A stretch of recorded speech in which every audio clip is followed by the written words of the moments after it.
আমি আগে আমার বক্তব্য ইউটিউবে দিয়েছি আমার চ্যানেলে।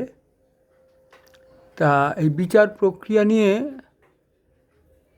উন্নত ভারতে যেটা হলে খুব ভালো হবে এই বিষয়ে আমি আলোকপাত করেছি। তা যখনই নতুন কিছু হয় তার বিরোধিতা হয়। গ্যালিলিওকে মরতে হয়েছে। করোনা পিরিয়ডে অনেক কিছু মেনে নিতে বাধ্য হলো লোকে।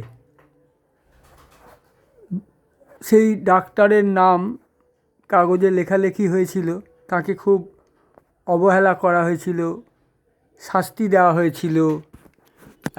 কি না তিনি বলেছিলেন ডাক্তাররা যতবার কোনো কিছু অপারেশান করবেন বা কিছু করবেন ততবার তিনি হাত ধুয়ে নেবেন সাবান দিয়ে। তা এই কথা বলার জন্য তাকে শাস্তি দেওয়া হয়েছিল। তাহলে গ্যালিলিও কষ্ট পেলেন, সেই ডাক্তারও কষ্ট পেলেন। আবার ধর্ম নিয়ে কিছু মানুষের বুদ্ধি, মানুষের মানবিকতা ইত্যাদি জাগিয়ে তোলার চেষ্টা করলে তাকেও শাস্তি পেতে হয়। ভগবান যিশুকেও শাস্তি পেতে হলো। তিনি এগুলো কি দেখিয়ে দেওয়া যে মানুষ মুখে বলছে সে মানুষ, কিন্তু সে দুটো পায়ে হাঁটছে ঠিকই, জামা কাপড়ও পরছে, দেখাচ্ছে যে পশুদের থেকে সে আলাদা, কিন্তু সবাই যুক্তিযুক্তভাবে পশুদের থেকে আলাদা হতে পারছে না। সেটা বুঝতে পারছে না যে মনুষ্য জীবনটা শুধু খাওয়ার হাগার জন্য নয়, কিছু আনন্দ ভোগ করার জন্য নয়। এই জীবনটা অনেকগুলো ভালো কাজ করার জন্য, অনেক সাধনা করে এই মনুষ্য জীবন পাওয়া যায়। এগুলো বুঝছে না বলেই তারা গ্যালিলিওকে মেরে দিল, যীশুখ্রিস্টকে কষ্ট দিয়ে মারল, যীশুখ্রিস্টকে কষ্ট দিয়ে মারল। আবার খেই হারিয়ে যায় মাঝখানে কেউ কথা বললে। তা ওই ডাক্তার, যে ডাক্তারের কথাটা তুললাম, যে তিনি বলেছিলেন যে যতবার অপারেশন করবে ততবার হাত ধুয়ে নেবে। তাকেও শাস্তি দেওয়া হলো, হাত সাবান দিয়ে কেন ধুতে বলেছে ইত্যাদি। তো সেখানেও তো দেখা গেছে যে ধাইমারা হাত ধুয়ে পরিষ্কার পরিচ্ছন্ন হয়ে মায়ের সন্তান প্রসব করাচ্ছিলেন, সেখানে সন্তানরা বেশি সংখ্যায় বাঁচছিল। আর ডাক্তাররা হাত না ধুয়ে হয়তো মর্গে কোনো পোস্টমর্টেম ইত্যাদি করে এসেই বেবি প্রসব করানোর কাজে ব্যস্ত হয়ে গেলেন হাত না ধুয়ে। তাতে এত সংক্রমণ হলো যে ডাক্তারদের অপারেশন থিয়েটারে যে সমস্ত প্রসূতি সন্তানের জন্ম দিলেন তাঁরা এবং তাদের সন্তানরা সংখ্যায় বেশি মারা গেল। তো এগুলো মানুষকে আস্তে আস্তে নাড়া দিল, কিন্তু ওই ডাক্তারকে তো অত্যাচার করে শেষ করে দেওয়া হলো, কোনো সম্মান দেওয়া হলো না, কত রকম অত্যাচার করা হলো। তা আমি যে কথাটা বলছি, হয়তো আমার মোবাইল কেড়ে নেওয়া হবে, হয়তো আমার মোবাইল ড্যামেজ করে দেওয়া হবে, হয়তো আমি এখন যে ঠিকানাটায় আছি এখানটাতেও থাকতে পারবো না, এমন একটা জায়গায় যাব যে আমার হাতে কোনো টাকা পয়সাও থাকবে না, আমি পুরো বেওয়ারিশ হয়ে যাব হয়তো, বা জেলে ঢুকে যাব বিভিন্ন রকম কেস দিয়ে, বা অত্যাচার করে ইনজেক্ট করে বিভিন্ন রকম ওষুধ প্রয়োগ করে আমাকে পাগল করে দেওয়া হবে। তা সেসব হবে, কিন্তু আমি অন্তত একবার ভাইরাল করতে চাইছি বিষয়টা, যে এই যে আদালতের সিস্টেমটা, এটার বদলে যদি খোলা জায়গায় বিচারটা হয়, সেখানে সেনাবাহিনী থাক, গার্ড ইত্যাদি থাক, বিচারক তার বিচারটা করুন, কিন্তু ইন্টারনেট ইত্যাদি এই যে আধুনিক প্রযুক্তি তার প্রয়োগ করে সে সবাই তার বক্তব্য অ্যান্ড্রয়েড ফোনের মাধ্যমে হোক, কম্পিউটারের মাধ্যমে হোক, যেভাবে হোক জানাবেন। সেই রকম ব্যবস্থাটাও রাখা হবে, সেটা রিসিভ করা হবে যে জনগণ কি বলছে। কারণ বিচারক একজন মানুষ, তিনি ভুল করতে পারেন। আবার যে সিনেমাগুলো হয় সেগুলোকেও আমরা অস্বীকার করতে পারি না। এই যে অন্ধা কানুন সিনেমাটা হয়েছে, এই যে আখেরি রাস্তা সিনেমাটা হয়েছে, এগুলো পুরোপুরি উড়িয়ে দেওয়া যায় না। এখন যারা ক্ষমতায় থাকে তারা উড়িয়ে তো দেবেই। নীলদর্পণ দীনবন্ধু মিত্রের নীলদর্পণ লেখা, সেটাকে কি বলবো, লেখা বলবো না উপন্যাস বলবো, যাই বলবো, সেই নীলদর্পণ লেখা তাকে তো নিষিদ্ধ করা হয়েছিল। কিন্তু নীলদর্পণ যে বিষয়টাকে ফুটিয়ে তুলতে, নীলকর সাহেবদের অত্যাচারকে ফুটিয়ে তুলতে লেখা হয়েছিল, সেই নীলকর সাহেবরা তো সত্যি অত্যাচার করেছিল। তা এই যে অন্ধা কানুন সিনেমাটা হয়েছে, ঠিক করে বিচার করলে দেখা যাবে যে এরকম হয়েইছে। কিন্তু কিছুতেই অপরাধীরা তো সেটা স্বীকার করবে না। কংস কোনো দিন নিজের অপরাধ স্বীকার করেছিলেন না? হীরক রাজা বলেছিলেন তিনি অপরাধী। এবার লোকে বলবে হীরক রাজা তো কাল্পনিক, তাই যদি হয়, কিন্তু কংস তো কাল্পনিক নয়, কংস তো ঐতিহাসিক চরিত্র। লোকে বলবে যে না, মহাভারত একটা কাল্পনিক ইয়ে। কিন্তু আমরা তো প্রমাণ পেয়েছি কৃষ্ণ ছিলেন, রামচন্দ্র ছিলেন। হয়তো তাঁদের জীবন চরিত্র নিয়ে অতিরঞ্জিত করে কিছু লেখা হয়েছে, এরকম অনেকের অভিযোগ থাকতে পারে। কিন্তু তারা যে পৃথিবীতেই ছিলেন না, রামচন্দ্র পৃথিবীতেই ছিলেন না, এরকমটা তো বলা যাচ্ছে না। সেটা তো ঐতিহাসিক প্রমাণিত। এই যে কুরুক্ষেত্র যুদ্ধক্ষেত্র, এটা তো সত্যি ছিল। তাহলে মহাভারতের যে বিষয়টা, আমরা যারা ধর্ম নিয়ে চলি, আধ্যাত্মিকতা নিয়ে চলি, আমরা এটাকে সত্য ঘটনা ধরি। ব্যাসদেব যা লিখেছেন তা হুবহু সত্য ধরি। আমি ধরে নিলাম যে বিরোধী কণ্ঠস্বরও তো থাকবে, মতবাদ তো থাকবে। তারা বললেন যে না, ওটা একটা কাহিনী। আচ্ছা, তাহলে তাদের মতো, মানে তাদের জায়গায় যদি নিজেকে রেখে বিচার করি, তাহলে তো এরকমও বলতে পারি যে ঠিক আছে, ওটা একটা কাহিনী। এরকম কাহিনী, বাস্তব চরিত্র, বাস্তব ঘটনার সাথে কিছু কিছু অতিরঞ্জিত করে বা কিছু কিছু সুন্দর করে উপস্থাপনা করা হয়েছে। হ্যাঁ, তা এরকম কিছু একটা হয়েছে। কিন্তু বাস্তব ঘটনা অনেকটাই, মহাভারতের ঘটনা, রামায়ণের ঘটনা, বাস্তব ঘটনা অনেকটাই। এইভাবে যদি বলি, তাহলে তাতেও তো দেখা গেছে কংস নিজের অপরাধ স্বীকার করতে চাইতেন না। তাহলে কংস যদি রাজা থাকেন, তাহলে দেশের আইনটা কি? কংস যা বলবে তাই। তাহলে সেইটার প্রতিবাদ করতে গিয়ে তাহলে কৃষ্ণ কী করলেন? তাহলে রাজদ্রোহ করলেন তো। তাহলে বেআইনি কাজ না করে কংসকে দমন করা যেত না? কংসের আইন মেনে কংসকে দমন করা সম্ভব? হীরক রাজার আইন মেনে হীরক রাজাকে শাস্তি দেওয়া সম্ভব? সুতরাং আমাদের দেশের যে সমস্ত ঘাটতি রয়েছে, যার জন্য দেশে এত চুরি হচ্ছে, এবং যতগুলো চুরি হয়েছে সেগুলোর পাওয়া যায় না। মোবাইল চুরি হচ্ছে, মোবাইল পাওয়া যায় না। মোবাইলের টাওয়ার লোকেশান, হ্যান ত্যান অনেক কিছুই তো এখন আবিষ্কার হয়ে গেছে। এই আমার পাশের বাড়ি বুড়োদারই ফোনটা চুরি হয়েছে। ফোনটা একটা দামি অ্যান্ড্রয়েড ফোন, সেটা দিয়ে বুড়োদা করতো, কি বলে, কনফারেন্স পর্যন্ত করতো। সেটা হাইফাই একটা ফোন। উত্তরপাড়া থানায় আজকে কতদিন হয়ে গেল, বোধহয় 1 সপ্তাহ হতে চললো, উত্তরপাড়া থানাতে রিপোর্ট করা হয়েছে। ফোনটা তো নিশ্চয়ই ওই অল্প সময়ের মধ্যে এবেলা ফোনটা চুরি হয়েছে, ওবেলা জানিয়ে দেওয়া হয়েছে, এরকম ব্যাপার। কত দূরে যাবে ফোনটা? নিশ্চয়ই লন্ডন চলে যাবে না। কিন্তু পুলিশ খুঁজে দেবে না বলেই দেবে না।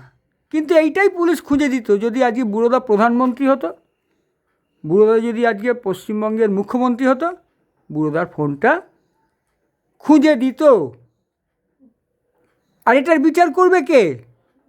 বিচারকরা কখনোই এটাতে ভালো মতামত দেবে না। বুড়োদা যদি আজকে লাখ টাকা কোটি টাকা ওটার জন্য খরচা করে, অনেকগুলো উকিল লাগিয়ে একটা বড় মামলা করে ইত্যাদি, বুড়োদা যদি মানে ওই টাকার যদি বুড়োদার ফোনটার দাম 30,000 টাকা হয়ে থাকে, বুড়োদাকে খরচা করতে হবে আগে 1,00,000 টাকা।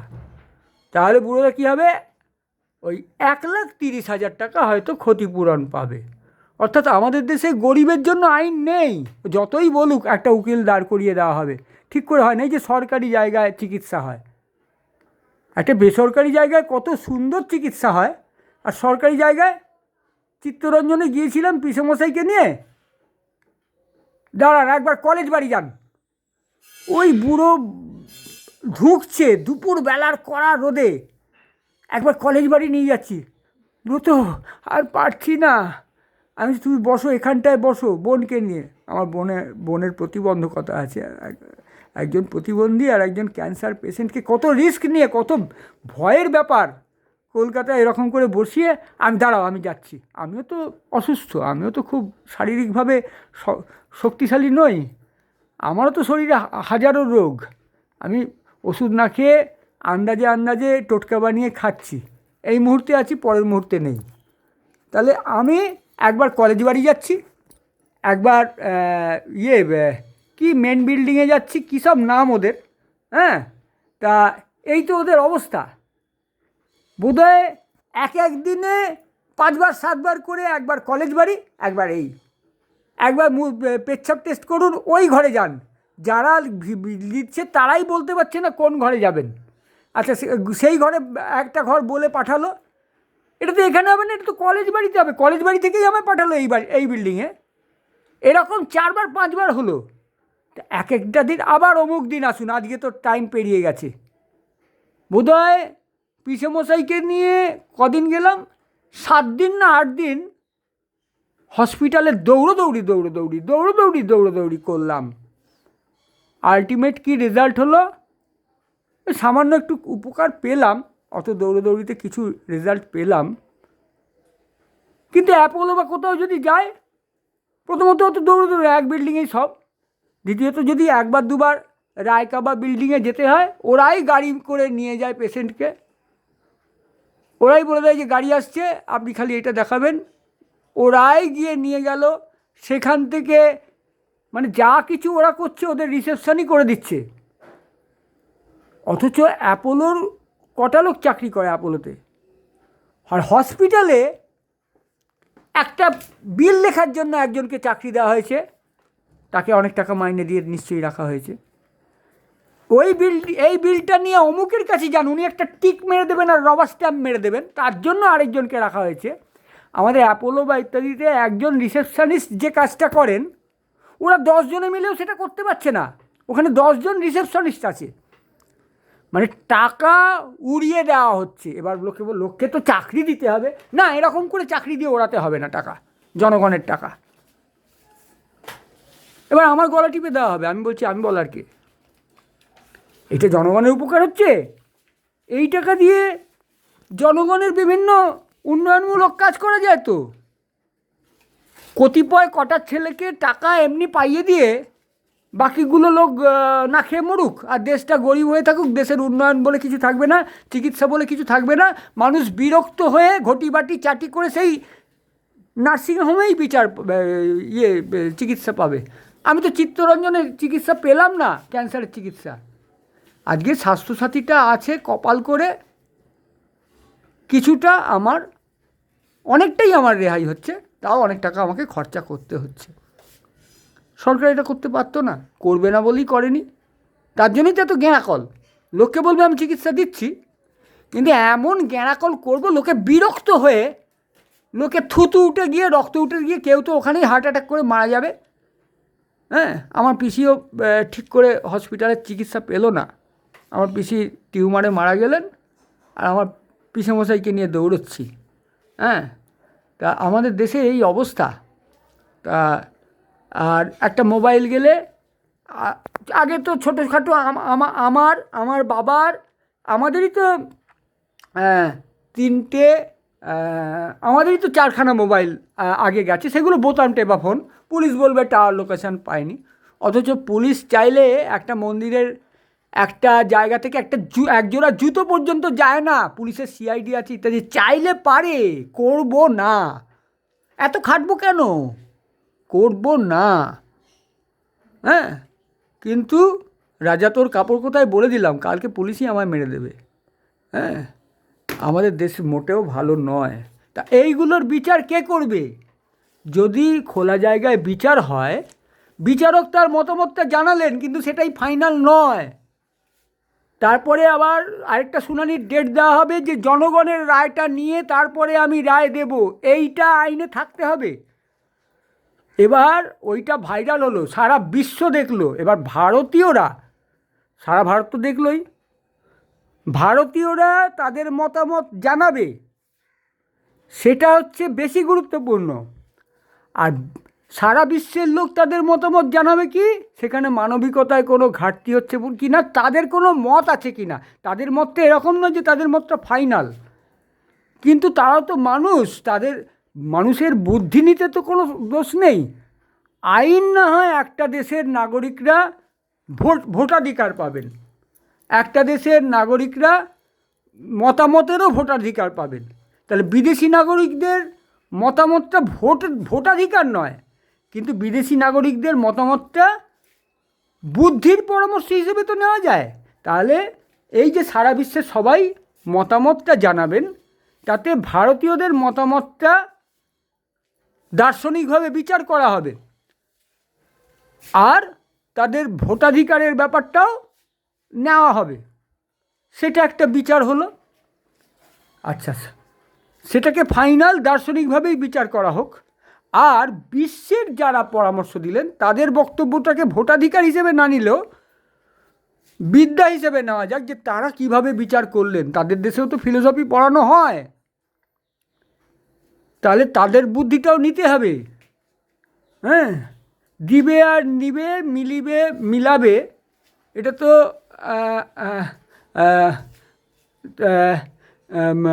রবীন্দ্রনাথ ঠাকুর ঠিক ভাষাটা কীরকম বলেছিলেন, কিন্তু বক্তব্য এটাই যে এই দেওয়া নেওয়া, হ্যাঁ, লোকের সাথে মিলবে, লোকের হ্যাঁ, লোকের মধ্যে মেলাবে, সবার সাথে মিশবে, সবার কথা শুনবে, বুঝবে, শিখবে, এবং তারপরে সেটা যুক্তিযুক্ত নিজে বিচার করো। হ্যাঁ, শেষ মতামত, শেষ বিচারটা নিজেকেই করতে হবে, তাতেও কি ভুল হবে না? হ্যাঁ হবে, অনেক কম হবে। এখন যেমন ঝুড়ি ঝুড়ি ভুল হচ্ছে, আর ভুলের নামে বেশি বেশি ইচ্ছাকৃত হচ্ছে। এই যে অভয়াকে এইভাবে অত্যাচার করে মারা হলো, প্রমাণ পাওয়া যাচ্ছে না, আর প্রমাণ তো লোপাট করা হয়েছে, এটা বললেও তো এটা সেই রাজা তোর কাপড় কোথায়, হীরক রাজার বদনাম করা হলো, ভালো সেজে রইল ভাঙা ঘরে, মন্দ সেজে সিংহাসনে চড়ে, এটা বলা হলো। তো এটা বললে তো হীরক রাজা তো মগজ ধুলাই করবেই, মারবেই, ইনজেক্ট করে পাগল করে দেবেই, মারবেই, বিভিন্ন ফলস কেস দিয়ে। হ্যাঁ, আপনার ব্যাগে আগ্নেয়াস্ত্র পাওয়া গেছে, আপনার ব্যাগে কী বলে ড্রাগ পাওয়া গেছে। হ্যাঁ, ঠাকুরমশাইয়ের ব্যাগে তো বই টই থাকে, ফট করে ব্যাগের মধ্যে একটা কিছু ঢুকিয়ে দেওয়াই যায়। হ্যাঁ, দিয়ে তো ঢুকিয়ে দেওয়াই যায়, বলা তো যাবে না সত্যি কথা। তা এগুলো ভাইরাল হোক, হয়তো আমি বেঁচে থাকতে এই দিনটা দেখে যেতে পারবো না, কিন্তু আমার ঠাকুরদাদা তো এরকম মোবাইল দেখে যাননি, আজকে মোবাইল পেয়েছি। একটা সময় ফ্ল্যাশ গর্ডন ইত্যাদি ইত্যাদি যখন আঁকা হতো কার্টুনের, আমরা কি বলে পড়তাম, মানে কমিক্স পড়তাম, সেই সব তো এখন তো অনেকটাই দেখছি।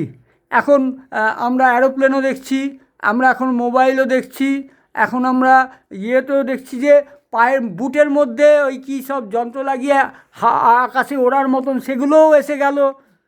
তার মানে যে কল্পনা করে যে লেখক লিখেছিলেন, তিনি দর্শনের আশ্রয় নিয়েছিলেন। তাহলে যা আমরা ঝট করে সংখ্যায় গণনা করে বলতে পারি না, দর্শনের যুক্তিবুদ্ধি দিয়ে যে এরকম একটা কিছু করা যায় বা করা যেতে পারে, পুরো অসম্ভব নয়, সেরকম দার্শনিক বুদ্ধি দিয়ে বিচার করে লিখে দেওয়া যায়। সেইভাবেই কিন্তু আবার এই যে সত্যজিৎ রায় অনেক কিছু আগে লিখেছিলেন, পরের দিকে দেখা যাচ্ছে সেগুলো আবিষ্কার হয়ে যাচ্ছে, সেগুলোও হচ্ছে। তাহলে সত্যজিৎ রায় যে বিজ্ঞানমূলক গবেষণামূলক অনেক কিছু লিখেছিলেন তার দার্শনিক বুদ্ধি দিয়ে, তার দূরদর্শিতা দিয়ে, তো সেগুলো তো বর্তমানে হচ্ছে। অর্থাৎ দর্শন কিন্তু একটা বড় বিজ্ঞান, যেখানে বিজ্ঞানের ফলিত বিজ্ঞান যে স্পিডে চলে, দর্শন তার থেকেও বেশি স্পিডে চলে। হ্যাঁ, তাহলে দর্শনটা নেওয়া দরকার আছে। তা ওই যে বিচার, তাতে একটা অভয়কাণ্ড আর হবে না। খোলা জায়গায় বিচার হলে, লোকের মতামতটা নিলে, ঠিক করে যদি বিচার হয়, বিচারে কোন জায়গাটায় ঘাটতি হচ্ছে লোকে যদি দেখিয়ে দেয় ইত্যাদি হয়, অপরাধীরা প্রথম প্রথম তেড়ে ফুঁড়ে লাগবে এর বিরুদ্ধে। এবার মার খেতে খেতে কমতে থাকবে অপরাধ। শয়তান কোনোদিনই থামবে না, কিন্তু শয়তানি যত শয়তানি করতে গিয়ে ধরা পড়ে যাবে তত শয়তানি কমবে। আজকে এই মিডিয়ার যুগে হিসেব করে দেখলে অপরাধ অনেক কমেছে। লোকে বলবে অপরাধ অনেক বেড়েছে, না, আগে অনেক অপরাধ হতো যেগুলো লোকে জানতে পারতো না, এখন লোকে জেনে ফেলছে। তাহলে আগে যদি 100টা অপরাধ হতো, 2টো অপরাধ সামনে আসতো, কত কম অপরাধ হতো আগে, মাত্র 2টো হতো। আর এখন 100টা অপরাধ হলে 60টা 70টা সামনে এসে যায়। বাবা, আগে 2টো অপরাধ হতো, এখন 70টা অপরাধ হচ্ছে। ব্যাপারটা তাই হয়ে গেছে। তাহলে মিডিয়ার দরকার আছে। তেমনি এই বিচার ব্যবস্থাতে এবার 70টা ধরা পড়ে যাচ্ছে, কিন্তু বিচার সেই 2টোরই হচ্ছে, বা দুটোর মধ্যে একটার হচ্ছে। বিচারটা ওখানে রয়ে গেছে কেন? লোকে জেনে যাচ্ছে, যে যতই জেনে যাক রে বাবা, আসল ক্ষমতা তো ওদের হাতে। আমি জানিও চোর, কিন্তু ওকেই আমায় প্রণাম করতে হবে। হীরক রাজাকে ভগবান বলে প্রণাম করতে হবে, নইলে মেরে দেবে। হ্যাঁ, হীরক রাজাকে প্রণাম করতে হবে।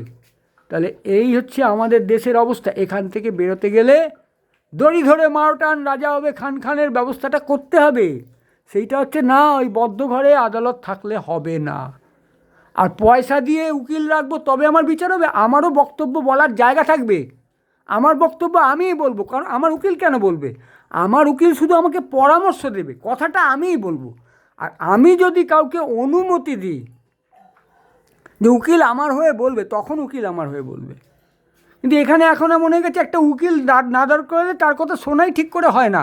আর একটা উকিল চাইলে আরেকজনকে আদালতে দাঁড় করাতে পারে, কাঠগড়ায় দাঁড় করাতে পারে, কিন্তু যাকে কাঠগড়ায় দাঁড় করা হলো, সে যে তার প্রশ্নটা করবে তাকে নামিয়ে, সে যাকে প্রশ্ন করছে সেটা যদি ওই বিপক্ষের উকিলও হয়, তাকেও যে কাঠগড়ায় দাঁড় করাবে, সেটা তো হচ্ছে না। অর্থাৎ সমান বিচার তো হচ্ছে না, সমান বিচার হয় না। আগে অন্তত এইটা আরম্ভ হোক, আদালতের বিচার। প্রথমে আদালত বলল যে আমার মনে হচ্ছে এই রায়টা দেওয়া উচিত বলে আদালত দিল, কিন্তু আমি স্থগিতাদেশ দিলাম এই রায়টাতে। এখন জনগণের বিচার বুদ্ধিটা শুনব। এই সময় থেকে এই সময়, মানে এই তারিখ থেকে এই তারিখের মধ্যে জনগণ তাদের বক্তব্যগুলো জানাক। এটা ভাইরাল করা হলো, এরকম করা হোক। আচ্ছা, কাছাকাছি যারা থাকবে তাদের কাছেও মোবাইল থাকবে। আচ্ছা, কেউ মোবাইল দিয়ে বিস্ফোরণ ঘটাচ্ছে কিনা বা ইত্যাদি করছে কিনা, সেগুলো তো আমাদের আছে, কি বলে, বিস্ফোরক চিহ্নিত করার বিভিন্ন যন্ত্রপাতি আছে, তাই নিয়ে কেউ ঢুকছে কিনা। কিন্তু মোবাইল নিয়ে ঢুকবে না আদালতে কেন? আদালতে যেটা বিচার করছে, আমার যদি মনে হয় যে সেখানে কোনো পক্ষপাতিত্ব করছে, আমি সেটার ছবি তুলে ভাইরাল করতে পারবো না কেন?